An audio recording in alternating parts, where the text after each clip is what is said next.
दोस्तों, जो भी कोई नए वकील साहब होते हैं या फिर अभी नए लीगल प्रैक्टिस में आते हैं, कोई भी लॉ स्टूडेंट्स होते हैं, अक्सर उनके दिल में एक सवाल होता है। मान लीजिए उन्होंने किसी भी व्यक्ति की, किसी भी एक्यूज की, किसी भी मैटर में बेल करवाई है। बेल करवाई हो फिर किसी भी कोर्ट से, मान लीजिए बेल करवाई हो किसी भी सीएमएम कोर्ट से, सेशंस कोर्ट से या फिर हाई कोर्ट या सुप्रीम कोर्ट से। तो अब जो बेल फर्निश करवाई जाएगी, मतलब कि ऐसा तो होता नहीं कि किसी को बेल दे दी जाए और सीधा उसी कोर्ट से ही बेल बॉन्ड फर्निश भी करा दिया जाए। तो बेल बॉन्ड किस कोर्ट से फर्निश कराया जाएगा और किस तरह से उसे फिर जाकर जेल से रिहा कराया जाएगा, यह एक पूरा प्रोसेस है। दोस्तों, इस प्रोसेस को जानना बहुत जरूरी है सभी उन नए वकील साहब के लिए, उन सभी लॉ स्टूडेंट्स के लिए और सभी उन लोगों के लिए जो भी कोई कानून की जानकारी चाहते हैं। आज मैं आपको इस प्रोसेस के बारे में बताऊंगा कि किस तरह से आप उस बेल बॉन्ड को फर्निश करवाएंगे। ज्यादा कुछ जानने के लिए कि आप अपने किसी भी जानकार सगे संबंधी को जेल से रिहा किस तरह से करवाएंगे, ज्यादा कुछ जानने के लिए दोस्तों बने रहिए हमारे इस वीडियो के साथ। दोस्तों, मान लीजिए कि आपने अपने किसी भी जानकार सगे संबंधी की बेल करवा दी सीएमएम कोर्ट से या फिर सेशंस कोर्ट से,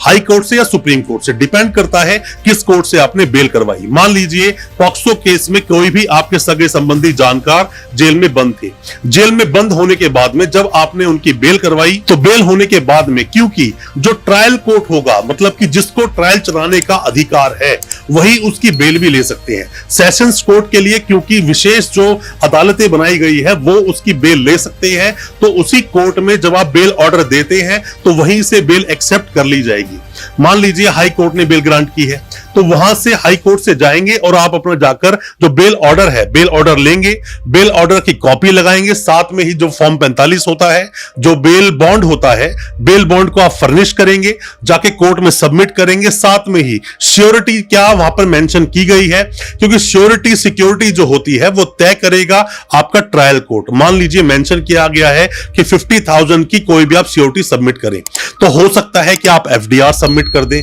मतलब कि जो एफडी बनाई जाती है, एफडी भी आप सबमिट कर सकते हैं अगर आपके पास कोई भी लोकल श्योरिटी नहीं है तो। या फिर कोई भी ऐसा व्यक्ति हो जिसके पास अपनी बाइक हो, स्कूटी हो, कार हो, तो वो उसके पेपर्स भी वो सबमिट कर सकता है, साथ में आधार कार्ड अपना लगा सकता है। मान लीजिए आपके पास कोई ऐसा व्यक्ति नहीं है जिसके पास की अपनी गाड़ी की कोई भी आरसी हो और एक्यूज है किसी भी दूसरे स्टेट का, तो ऐसे मामलों में अक्सर एफडी बनवाई जाती है, तो एफडी का सहारा लिया जाता है। बट उसके बावजूद भी आपके पास कोई एक व्यक्ति होना चाहिए जिसके पास आधार कार्ड हो और जो वहां पर जाकर सिक्योरिटी दे सके। दोस्तों, ऐसा नहीं होता किसी व्यक्ति को बेल दे दी जाए और बेल देने के बाद सीधा वो इंसान रिहा हो जाए। उसके बाद भी कुछ फॉर्मेलिटीज होती है, जिन फॉर्मेलिटीज को पूरा करना पड़ता है, उसके बाद ही वो व्यक्ति रिहा होता है। अगर मान लीजिए बेल ग्रांट की गई है ऑनरेबल सुप्रीम कोर्ट के द्वारा भी, तो ऐसा नहीं है कि जैसे ही बेल मिल गई तो बेल मिलते ही उस व्यक्ति को जाकर सीधा जेल से छोड़ दिया जाएगा, जेल से रिहा कर दिया जाएगा, ऐसा नहीं होता।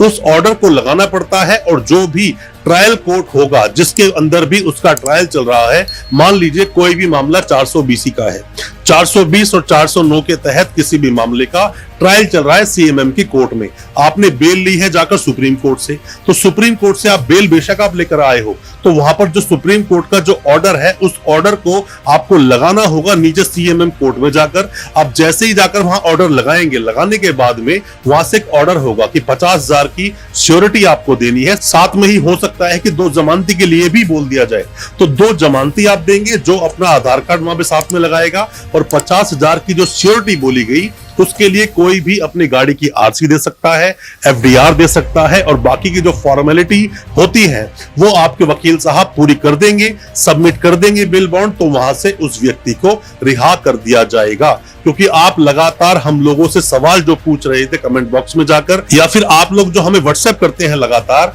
जो भी आप नए वकील साहब हैं या कोई भी लॉ स्टूडेंट्स हैं, जो सवाल पूछते हैं कि हमने कोई बेल करवा ली है तो अब बेल कराने के बाद में रिहा कैसे होगा वो व्यक्ति, तो ये उसका पूरा प्रोसेस है। कोई भी किसी भी तरह के सवाल अगर आपके दिल में दोस्तों होते हैं, सवालों को आप पूछें, हम उसका आपको जवाब जरूर देंगे, कोशिश करेंगे आपकी मदद करने की, कोशिश करेंगे आपके हर तरह के सवालों के जवाब देने की। दोस्तों, अच्छा लगा आज का हमारी वीडियो को ज्यादा से ज्यादा अपने दोस्तों, परिजन, परिवार तक शेयर करें ताकि वो भी अपने आप को कानूनी जानकार बना सके, और हमारे चैनल को सब्सक्राइब करना बिल्कुल ना भूलें, साथ में लगा बेल आइकन जरूर दबा दें ताकि इसी तरह की लीगल अवेयरनेस की वीडियोस हम आपके लेकर आ सके सबसे पहले। बहुत बहुत शुक्रिया दोस्तों, धन्यवाद हमारे इस वीडियो के साथ बने रहने के लिए।